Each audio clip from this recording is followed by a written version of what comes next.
Çudira të shumta ndodhin në vendin ton, por ajo që kam bërritur së fundmi nga kamza është për të vënduar në kokë. Një qytetari është rrezikuar jeta nga një grua, e cila nuk ndaloi në vijat e bardha. Ajo e ka përplasur atë, por lehtë fatmirësisht, vetëm pak në këmbë, por nuk ka mjaftuar kjo. Burri është inatosur dhe i është kthyer gruas që deshi mori jetën, por kjo e fundit nuk e ka duruar dot këtë dhe ka dalë nga makina dhe ka goditur.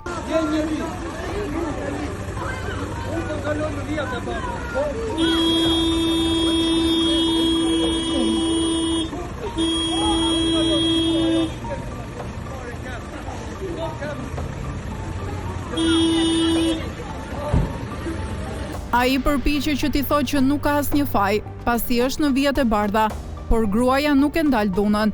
Edhe për këtë rast, JOQ i bën thirrje policisë që të reagojë. Raportohet se ngjarja ka ndodhur në Kamëz. Kur do i vi fundi këtyre ngjarjeve?